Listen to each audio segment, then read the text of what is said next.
when I see her as that champion. I see her as that warrior.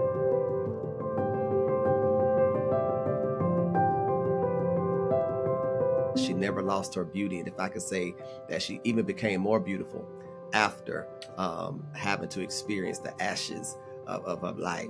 She grew into something different and better.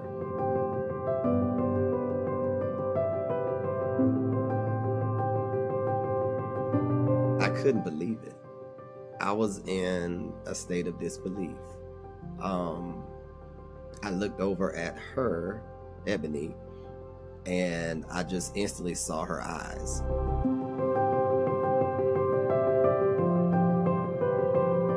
I had to be present. I had to be positive. If I did have any moments, I did have a few moments. If I did, I never did it in front of her. Never. I never showed it in front of the boys, in front of the children. Never. Give it a shot. And I would find myself stressing for what the outcome would be. And that's why, when my husband would come back and say, right here, we're going to conquer the day. We're just going to conquer the day.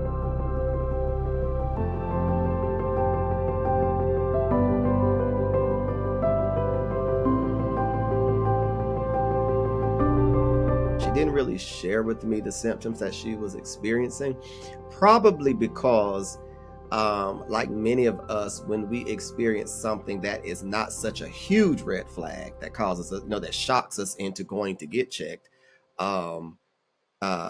we don't move. And so that's probably why she didn't initially. And if she did, it was probably very casually done, to where there's no alarm. As time went by, I do recall her beginning to share more of, I'm gaining weight in my stomach, and that's not an area that I gain weight in.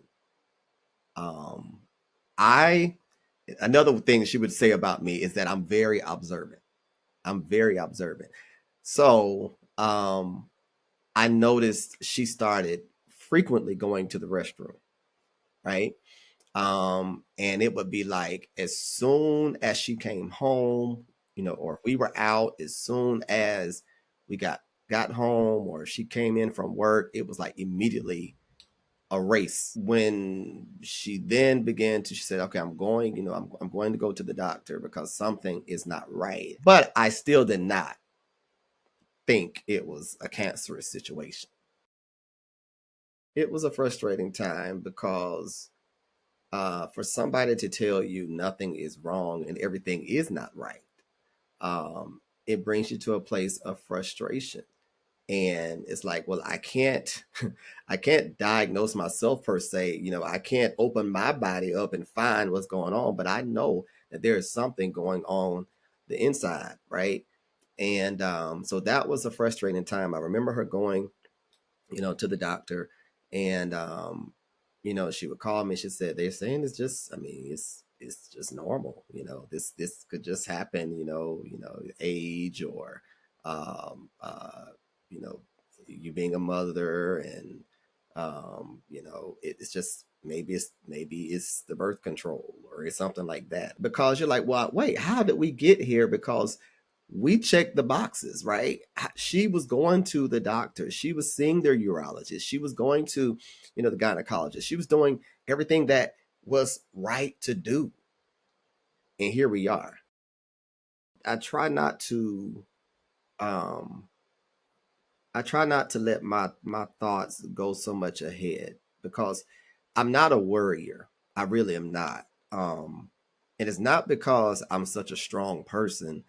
It's just, to worry is to already give an end to a beginning that has never started. Right. And so I know if I go into that space, that headspace, then it's going to cause stress. It's going to cause everything else. It's going to spill over from that. So I would just, like, you're good. I'll tell her you're good. You're gonna, everything's fine. You're gonna work. It's gonna work out. It's gonna work out. And that's pretty much what I did.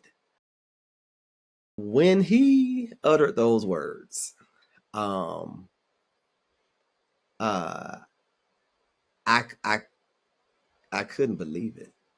I was in a state of disbelief. Um, I looked over at her, Ebony, and I just instantly saw her eyes well. And I was like, okay, so the normal questions I would say, what are we looking at? What's the next step? What do we need to do? Um, where do we go from here? Uh, how bad is it? It was not until we left that and we pulled up to in the driveway that I then began to cry. Um, I was Ebony was crying walking out of the doctor's office, and it's literally like the world seems like it's just stood still because you're trying to process all of this. And it wasn't until we put up in the driveway and I parked the car that I began to cry. And um, you just nobody wants to hear those words. Nobody wants to hear those words. When you hear the word cancer, you automatically think death sentence. You automatically think, how much time uh, do I have?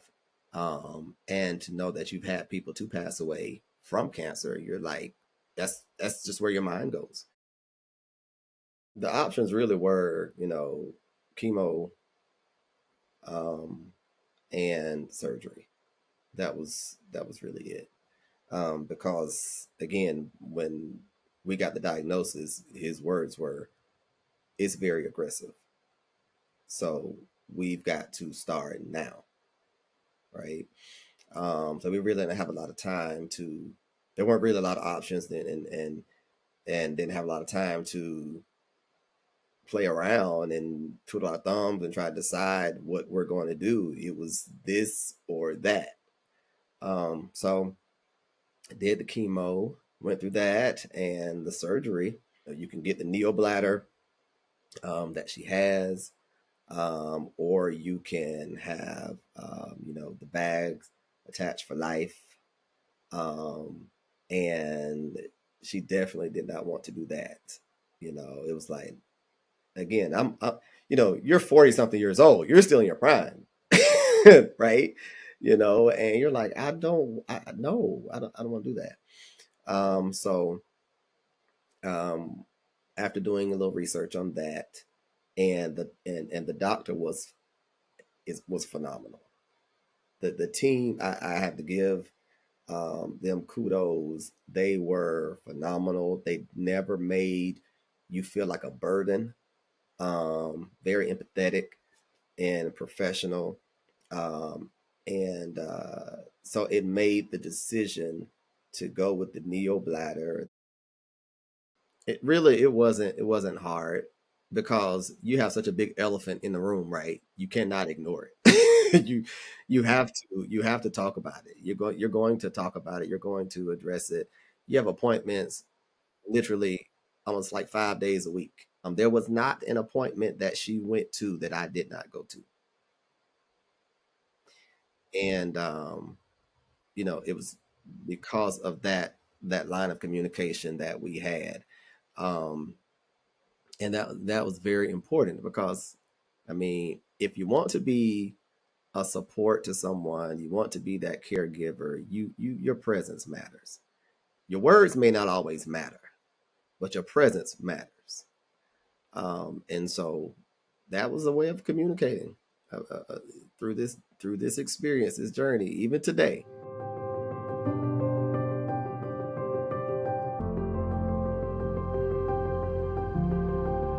I remember thinking as a woman, am I going to be able to help you meet your needs?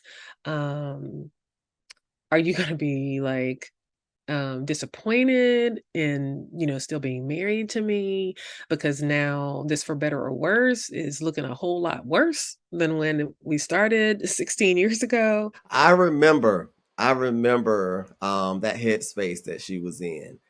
And I told her, I said, don't worry about that. I said, you don't have to worry about that. And she's like, but I said, there's no buts. You don't have to worry about that. I was like, uh, I'm not going anywhere, you know. So you don't have to worry about that. I'm going to be here. So let that be the least of your concerns. She brought that up in the material. And I was like, oh, okay. And literally just, I was not thinking about that. I'm like, okay, we've been together almost 20 years. And, um, you know, if you cannot control yourself in moments like this, you got a bigger problem in your marriage. You've got a bigger problem, right? Yes, I know, and I even saw some of the comments in her interview where wives are saying their husbands left and all of that. Because of what? Like I'm not, and so yeah, I didn't even go there. Surely I can put that on the back burner, right? And focus on my spouse getting back to a place of wholeness, because right now she's experiencing some brokenness, right? And that's where my mind was. As I said, you would not even know that anything happened.